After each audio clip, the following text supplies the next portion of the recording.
Many people say that borderline personality disorder is a choice. We choose to be this way. We could choose to not be this way if we wanted to. And we make a lot of choices. We choose how our life turns out. This is true. We are in control of our life. However, there's this thing called classical conditioning in general. And the thing about borderline personality disorder is there's a genetic component to it. There's also the traumatic environment, and not just a traumatic environment for a year or any time, not one incidence. We're talking about a chronic environment in our childhood in an area and time when our brain is rapidly growing and developing. We're dealing with increased stress levels. So our body isn't functioning the way it's supposed to develop and grow the way that it's supposed to. So these choices that we have get blurred.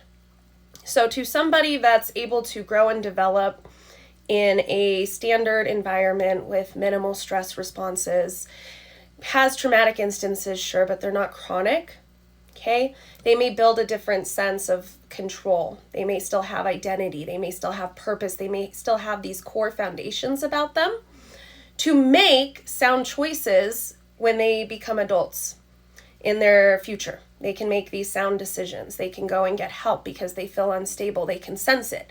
They have that self-awareness. Somebody in trauma doesn't build that self-awareness. They don't build these coping tools. Their body isn't building to grow. It's adapting to a negative traumatic environment.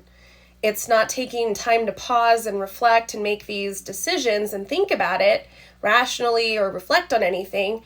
It's reacting very quickly to traumatic environments that are hitting it in quick successions.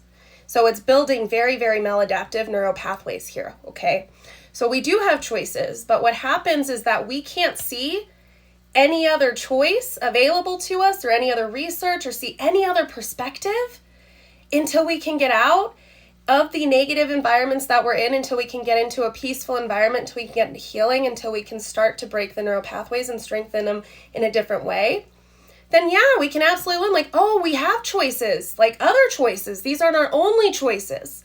So yeah, healing's a choice. We are in control of healing ourselves and healing our behaviors and healing our patterns. But it takes time to recognize this. It's not overnight. And again, it's not just therapy and meds and you're set. It's a lifelong journey of undoing these habits that we've built over years and years and years. So yes, we have choices, just some of us have different choices than others.